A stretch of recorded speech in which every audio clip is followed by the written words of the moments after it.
Hey, here are 5 stupid things I've noticed about long-running TV shows. Sitcoms stop trying to be funny. We Americans take our television in heaping helpings. A typical season of a network series runs between 20 and 25 episodes. So if a show gets a nice long run, say 7 or more seasons, you're talking about potentially hundreds of episodes. Writing that many jokes could sap anyone's creativity. Many long-running shows deal with this comedic exhaustion by simply giving up on trying to be funny in the late stretches. It happened to MASH, it happened to Roseanne, and it's happening right now to The Office as it winds down its final season. Remember when Jim and Pam used to be funny instead of constantly frustrated and bitchy? Swollen casts of characters.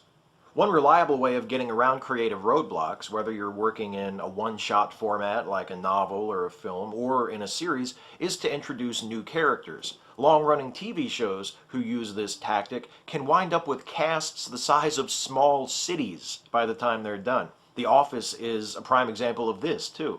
On the drama side, consider a show like NYPD Blue, which went from a main cast of 6 in its first season to a main cast of 8 in its 12th and final season. Notice also that the only actor in both of those NYPD Blue cast photos was Dennis Franz, which brings up another thing: cast turnover. Shows that remain in production for long runs are endurance tests for the actors as well as the writers and producers. Characters are written off as actors leave the show and new characters are introduced to replace them.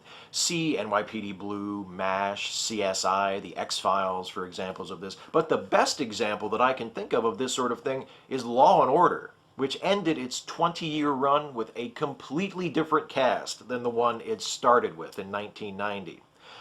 And you know what? For most of its run, Law & Order was a pretty good show, but those endless cast changes make it the best example of a show that lasted well beyond its logical endpoint. Several of them, in fact, and ultimately stayed on the air just to stay on the air. Clip shows. 20-some episodes a year is a lot of work. You can hardly blame the writers of long-running TV series if occasionally they give themselves a bit of a break by putting together an episode consisting mostly of recycled footage. You know how it usually goes. There's a frame story where the characters are brought together by a crisis or because one of them has a big decision to make, and they start reminiscing, and their recollections, of course, are illustrated by clips from old episodes. Clip shows are surprisingly pervasive in TV history when you look into it. The Office did one, despite the fact that it's presented as a documentary. The revived version of The Outer Limits, an anthology series, did one.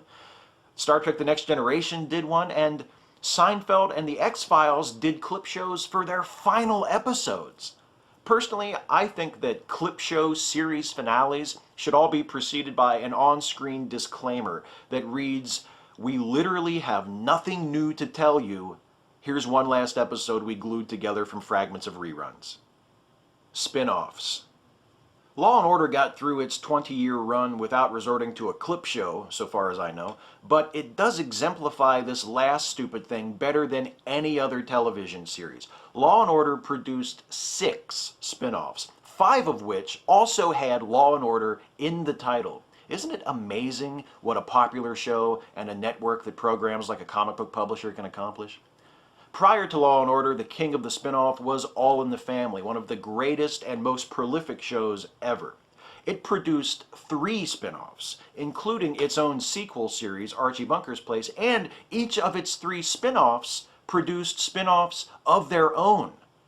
We're lucky it stopped there. Had that sort of growth continued unchecked, by today, all of American television would consist of nothing but racially tinged satires, which wouldn't leave any room for reality TV. So, you know, it wouldn't be all bad. The hardest part is only picking 5. Catch you next time.